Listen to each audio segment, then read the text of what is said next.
Oh, that's so sweet. They were like childhood friends. What? Oh my god. Oh. Show&tell, hi guys, I'm Judy, and today I'm going to be watching Sousou no Frieren episode 12. In the last episode, we finished up with the town, with the demons, and moved on to the north, and it was winter. So we got caught in like this snowstorm, sort of. It was very cold and they couldn't keep on moving, so they found this cabin to stay at, and they met a monk there called, I just had his name in my head and I forgot what it was, Craft.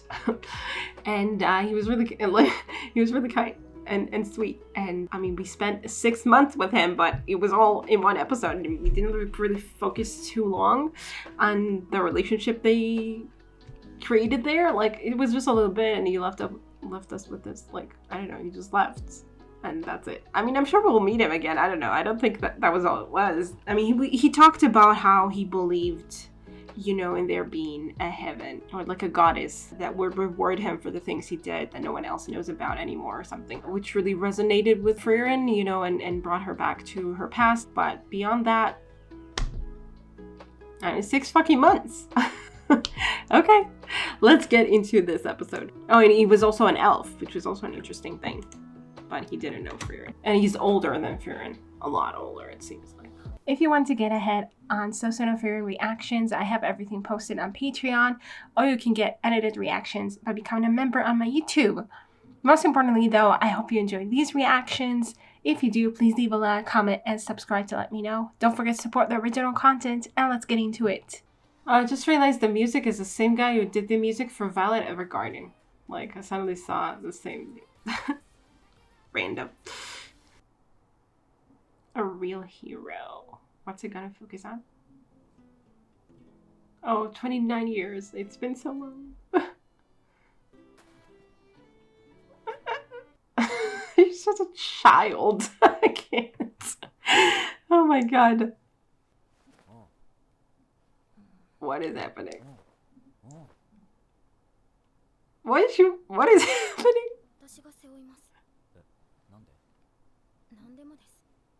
Is she jealous? What is happening? I don't know.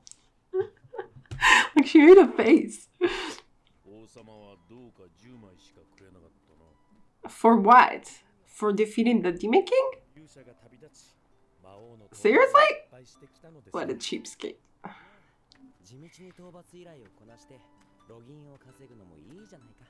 Oh, before you defeated him. Oh yeah, the first time you went out, okay. Oh.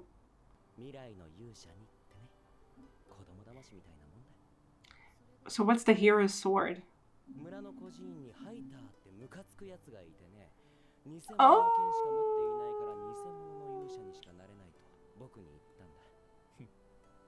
Oh, they knew each other from back then? Oh, that's so sweet. They were like childhood friends.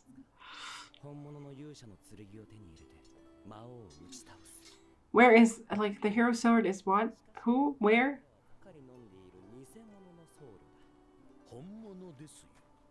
Oh.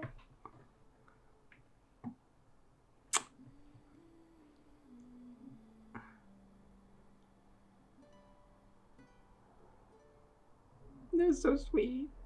She's dreaming about them.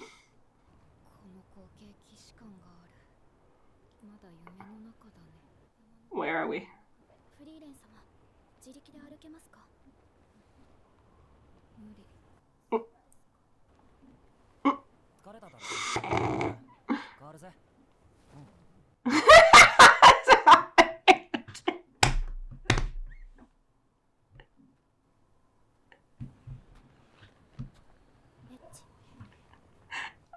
What?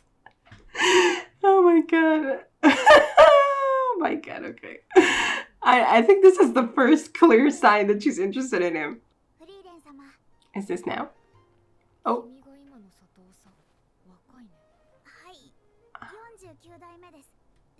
Is she trying to stand on tiptoes or something?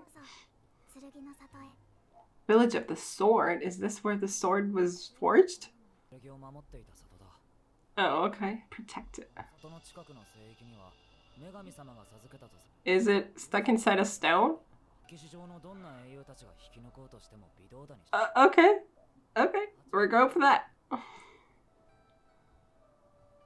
So he pulled it out. Himmel. So Himmel had it.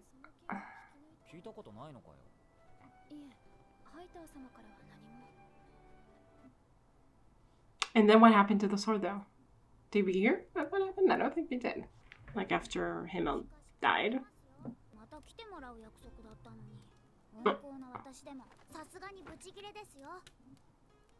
Half a century? Okay.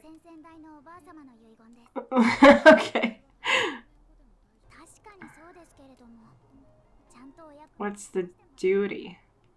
Also, where is the sword? Do they have the sword again? To get at the sword?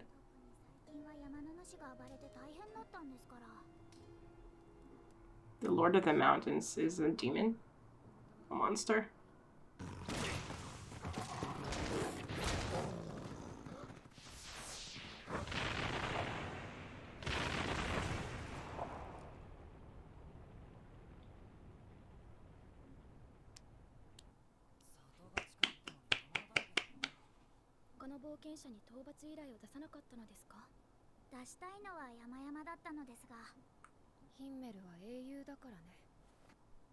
What?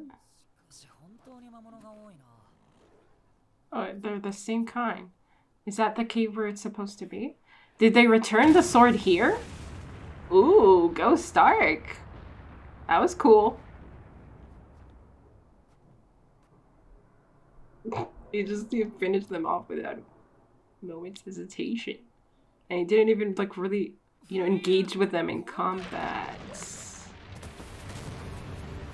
Oh boy. I guess that's the Lord of the Mountain?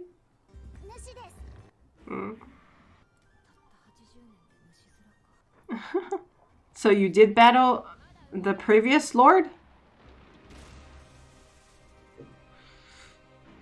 Yeah, I kept expecting to sister. You're asking him that or Frieren? I'm not sure.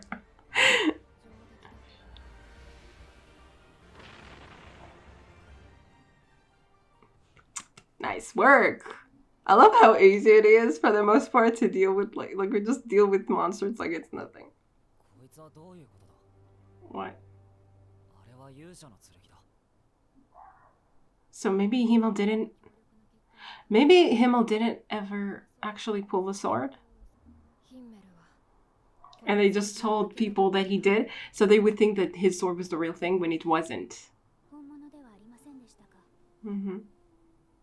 Oh, poor Himmel. Yeah. And you did, so you weren't fake at all. Yeah, he made himself real. Oh, I love that. He did. He was. To make people think it. They wanted to believe in it.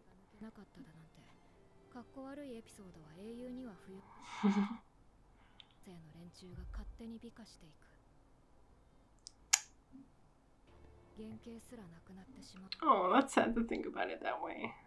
But there will be nothing of the true him that will remain. Well, at least Frieren is there to remember it. What is happening? You thinking about what happened to your village?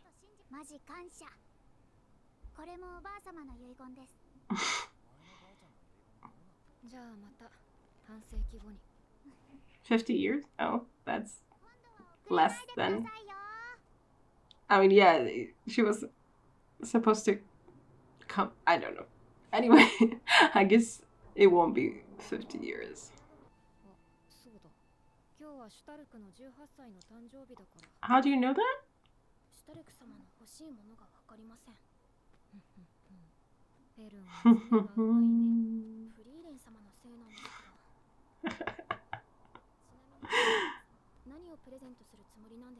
Is she planning to give him anything? Oh. She's so excited. What the fuck is that?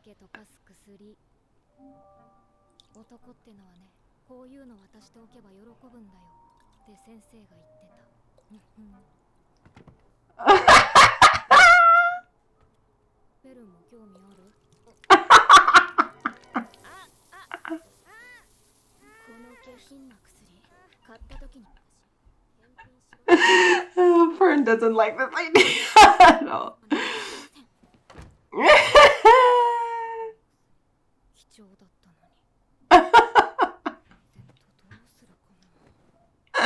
I mean, you did tell Fern. I thought for a minute it would be like, oh, I told you. That's a present.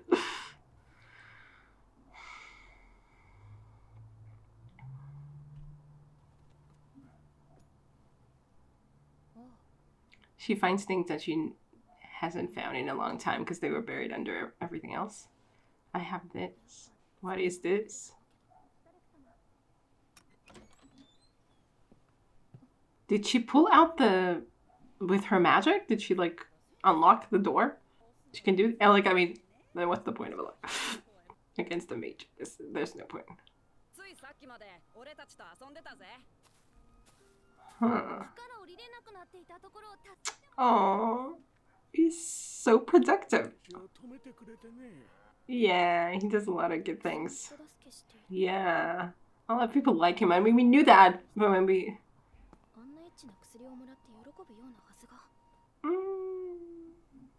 I'm not sure about that.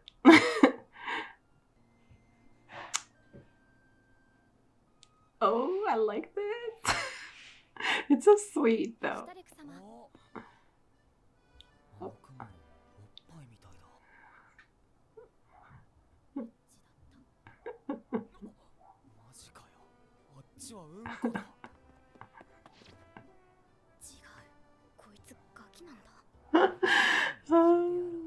Why would you do that?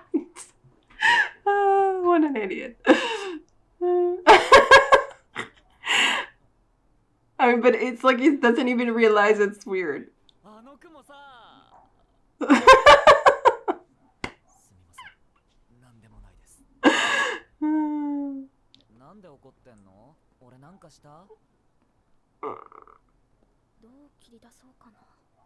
Yeah, what are you trying to ask him what he wants? Yeah, without telling him it's for his birthday. Yeah, just add with it. Sure.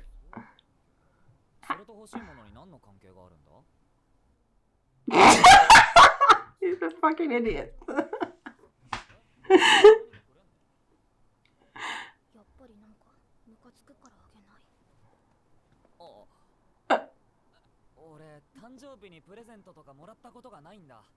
Oh.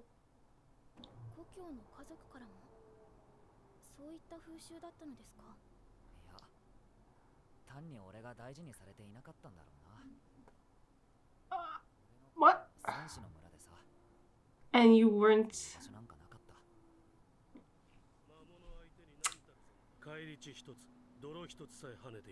That his brother or something? They didn't give...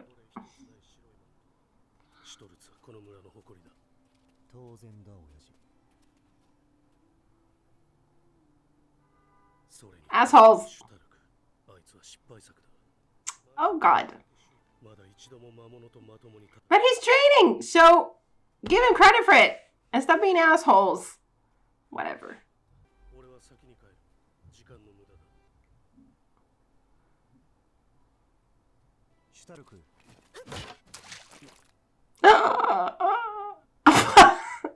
Oh no. Okay, the brother's not an asshole then. His voice is somewhat... Yeah, he was good. Oh, I can't handle like good brother stories. Any brother stories. And then you ran.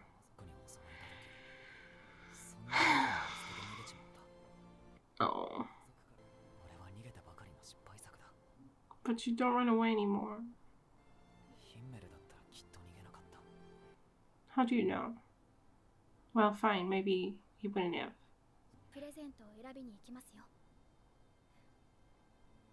去なんて関係ありません。私の見てきた戦士シュタルクは一度たりとも逃げ出していません。 Even if you wanted to. 逃げるかもしれねえぞ。私たちが逃がしません。分かったよ。Oh, that was so sweet. じゃあこれにしようかな。それは高いからダメ。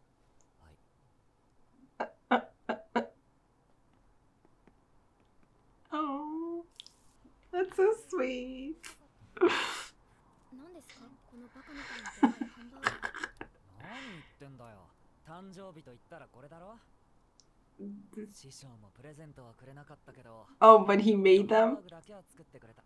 Oh, that's sweet. アイゼンから聞いてないの？ What? What? そうだね。私も不器用だからわかる。っていうのは言葉にしないと伝わらないのに。I know. It's very weird. This is. バカみたいにでかいハンバーグを作っている。これ何なの？精一杯頑張った戦士をねぎらうための贈り物だ。僕たちは戦士じゃないぞ。頑張った者は皆。Yeah, where's a lot of things. 精一杯頑張った戦士。兄貴、何作ってんだ？ハンバーグ。誕生日だろ。親父たちには内緒だぜ。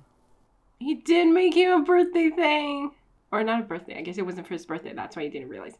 Not a birthday. But for making him. お前は生きるんだ。Oh! What the hell? Why are you taking the blame for this? I mean, okay, fine. You will still feel guilty for this. But you didn't run because you wanted to.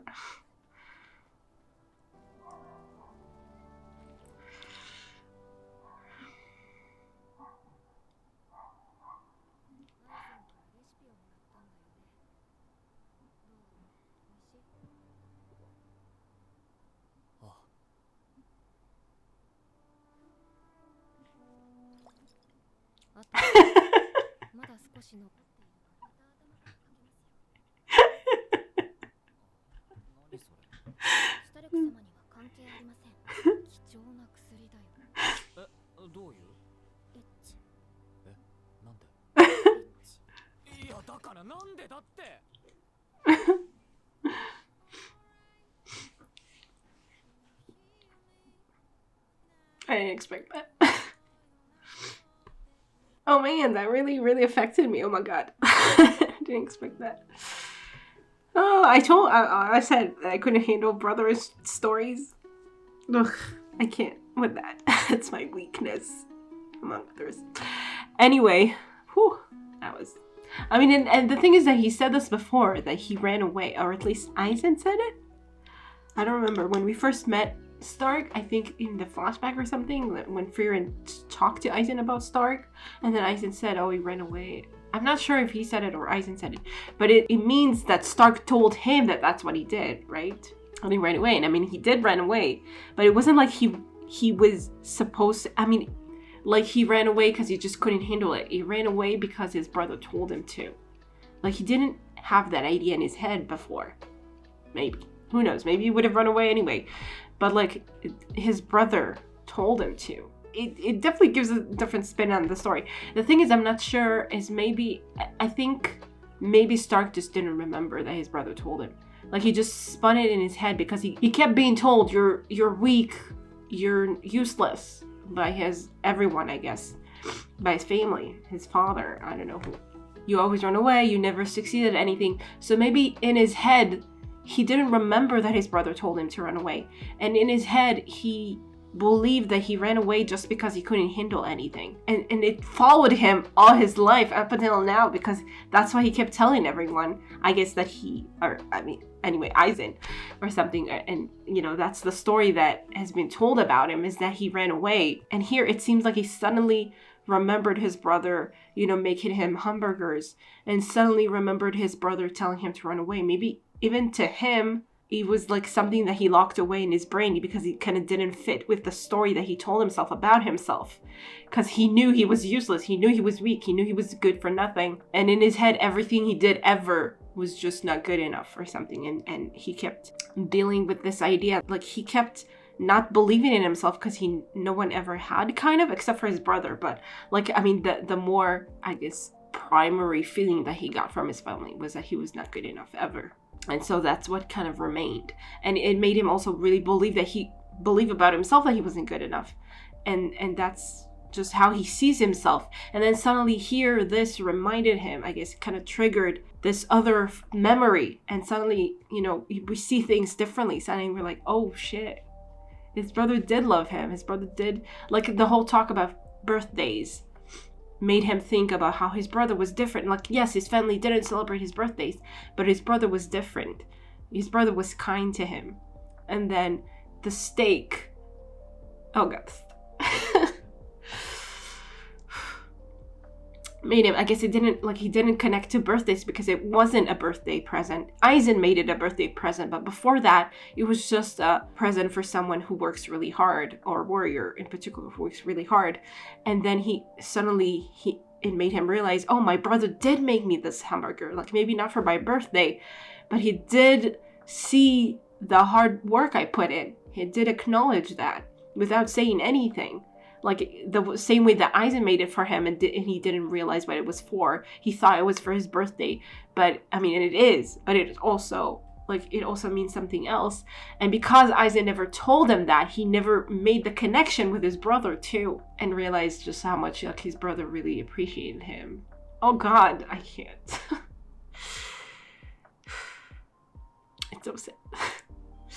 It's so sad. Oh. I love how this show, like, makes me feel for someone, like, in just, like, you know, we didn't even know this dude. In a moment, we see everything in that flashback. We see how, like, it was built up so perfectly, the way that his brother is like, oh, he's so good, he's so impeccable. Like, even his clothes don't get smeared with blood or dirt or anything. He's, like, perfect white. And his father was talking about him, and his brother didn't really talk back to his father. And Stark, the way he told us about his family, it was like, okay, they're all douchebags. And then we see that it's different. And then we see how different it is. And then we see, like, how, oh my god, his brother was just, like, such a perfect person, you know, and just this, like, little scenes, it would just made me love him so much and mourn him and grieve for him for the fact that he's gone. And Stark kind of, like, almost kind of lost him in his memory because he didn't remember all these little moments or something.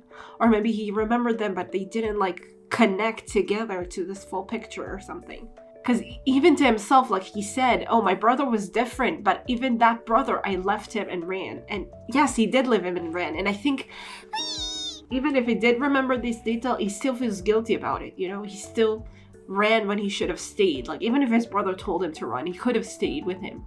But the fact is that his brother made a good point of, like, you shouldn't die here. I want you to live.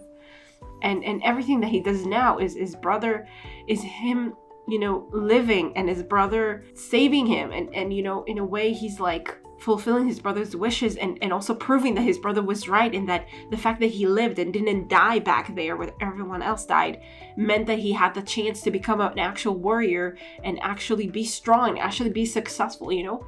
I don't know, it's just so beautiful, and it was done so perfectly the way it was told. And just that scene where we see his, you know, when Frieren asks him, is it good? And we don't see his face, we just see his mouth, and we see him chewing. And he says yes, and it sounds like he's, I don't know, maybe I imagined that because I was crying, but I felt like he was almost crying. I don't know, it was so beautiful. Oh, wow.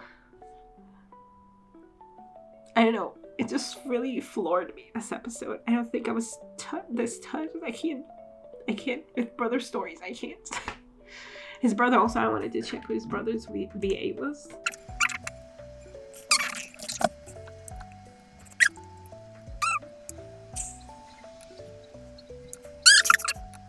There's nothing written in here. How does that help me? How does that help me at all? No. Okay, I don't know what his, come on. I know his voice, I just don't know where it's from.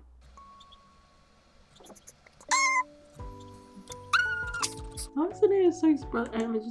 I don't want to spoil myself by accident.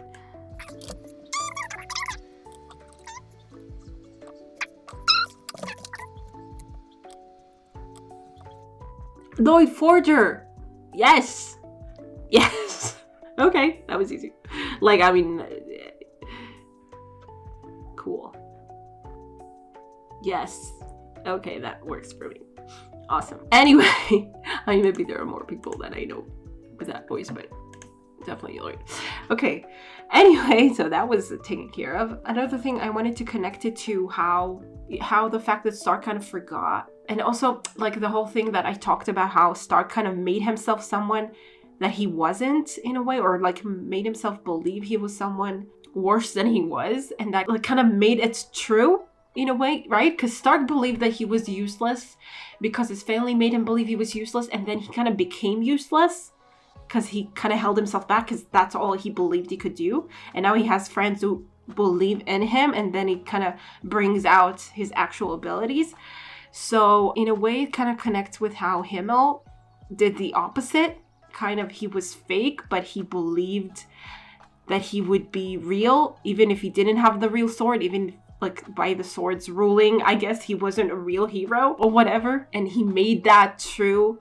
And so people have started saying that he was the one who pulled out the sword and he's the real hero because, duh, he's the real hero. He saved everyone. Like, it doesn't even matter that it wasn't the real sword. It became real and he saved everyone. So he was real, so that the story was distorted, like the story that made him not a real hero. Like, it went back and kind of reversed it because of course he's a hero, so he has to have the hero sword. So of course he's pulled out the hero sword. I mean, it was kind of sad in a way because Frieren was like talking about how people romanticize heroes. You can definitely get that. I mean, of course there would be a rumor that he actually pulled the real sword out because, I mean, he has the hero sword, even if it's a fake one, and he saved everyone. So of course there would be like this story, and everyone wants to believe that it was also like a sign from heaven, I guess, that he was like the real hero. I mean, he pulled out the sword and stuff. It kind of makes him less of himself because you think, oh, of course everything worked for him. Of course he was the hero. Of course he pulled out the sword. And then when you actually realize, oh no, he didn't pull out the sword. He became a hero despite that. Despite the fact that, you know, someone else who had less confidence or who would kind of give up would be like, oh god, this is a sign. I can pull out the sword, then that means I can be a hero, you know? And Himmel was like, no, I'm not gonna let that stop me. This is just a stupid sword and a stupid stone and a stupid story.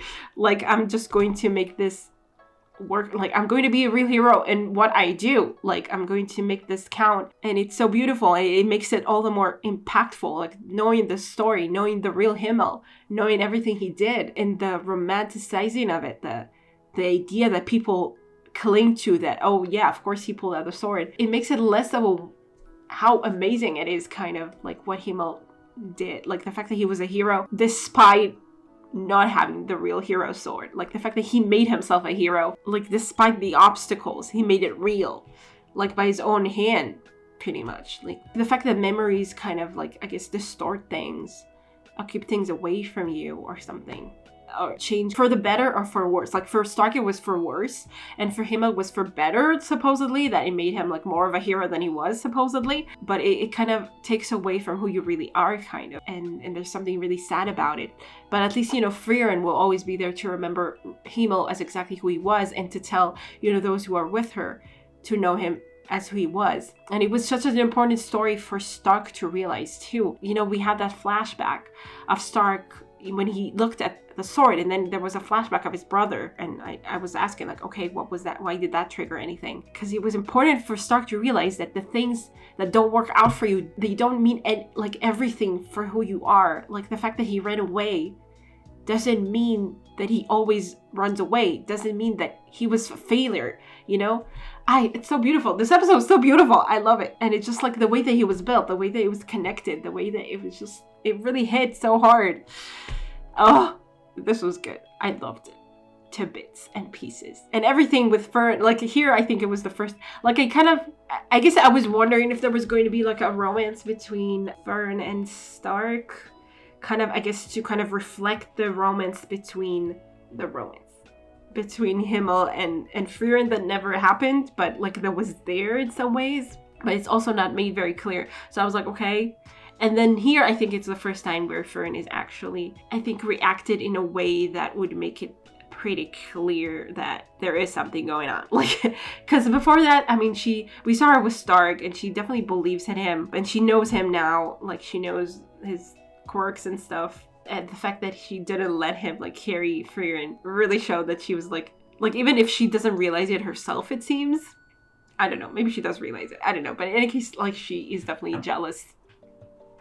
And doesn't like the idea, I guess, of Stark even getting a present. She wants to believe, first of all, that Stark isn't that kind of person. But I mean, okay.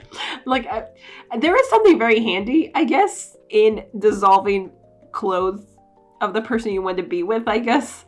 Like, you don't have to deal with taking off the clothes. But then again, if you really like the dress you're wearing or stuff, I don't know if I would like that. But in any case, like, I mean, obviously Fern is thinking about it in a way of like, oh, he's going to use it on people, or Frieren, that's what she wants to use, like, him to use it on, or like, or whatever. That's what boys like, these kind of potion, because they can use it on random women that they want to see naked or something. And she doesn't want to think of Stark in that context. She doesn't want Stark to see that is actually something Stark is interested in, I guess, or something. So she's very kind of possessive of the idea she has of Stark in her head. And also, like, I mean, I guess she wants him to like her, so she doesn't like the idea of him maybe being interested in someone else, or like random women or something, you know. Anyway, but Stark never really got the chance. I mean, okay, he got the chance to express himself when he was looking at the clouds and seeing boobs and a turd. I don't know. It just seemed like so childish, and so, I mean, okay, like kind of innocent by the fact that he was like, oh, I need to tell Fern about it. Like, he obviously doesn't even think there's anything wrong with it. Or something. And I don't think there is, honestly. I mean, anyway, it's cute. But he did realize, I mean, as soon as Fern was there, and the thing is that he didn't realize that Fern already knows what he wanted to tell her. So that's why she had the expression that made him not tell her. So I guess now he realizes that there's something wrong about telling her about boobs in the cloud or something. Whatever. There's something so cute about him. So, like, you know, not devious. Like, he's a very kind boy, and we see again and again how he helps people. And that's what Fern also was, you know, saw, and she was like, oh, he will never like something like that, like what Fern wanted to give him, you know. Like, she can't kind of put the things together and be like, okay, maybe Stark is interested in that, but also is a good person. Like, it doesn't make him not a good person. Like, she wants to believe in him in a certain way, and it's sweet too. It's really innocent and sweet too. Anyway, I like this romance. I like how it's like, this is kind of the first clear signs of it, at least from Fern's side point of view. Like I don't know if Stark, I mean, Fern definitely made an impact on him, you know, buying this present for him, asking to buy it for him, talking about his birthday, hearing about the fact that he, you know, about his past, and then totally accepting that and be like, the past doesn't matter, like, which is exactly the whole point. The fact that you right away then doesn't change anything. Doesn't change anything. Doesn't mean that you will always run away. It doesn't mean that, you know, that you're that kind of person. You can always, like, even if that did happen, it doesn't mean that it's everything that you are. Like, you can always be a new person, kind of, and do the things you want to do and stuff. And, like, you know, become better, like a better version of yourself every time or something, and prove yourself wrong. Like, the fact that she just accepted that, like, it was such a sweet moment. But we haven't really seen Stark think of her in a way that is, you know, right now he's oblivious. Like, obviously he likes being with her. It seems like, at least. He likes being with her. He definitely appreciates her on, like, a personal level. But I don't know if he realizes that he has feelings or anything like that. I hope he does. I want it to be, like, kind of a mutual thing, and let him be like, oh, I'm totally oblivious to everything around me. Like, I want it to be, like, you know, at the same time kind of thing. We'll see. Maybe it is happening at the same time. We just don't get to see it from Stark's point of view, kind of him realizing or something, or thinking things that will make you realize, oh yeah, he likes her for sure. Also, could be that Fern at this point is also kind of oblivious, like, something's definitely going on, but we can tell it. I don't know if Fern realizes what that means for herself, you know? I'm liking it so far a lot, and I just love this episode, if I haven't made that clear, and oh my god. Okay, so I hope you guys enjoy this reaction, and I'll see you in the next one. Bye. Special thanks to my top patrons: Ready and Tier, Andy Plays All Night, Stone Tree, Teeironor, Michael Gabriel, and Fern. And to the rest of my amazing patrons, without your support, I would never be able to do any of this. Thank you so much.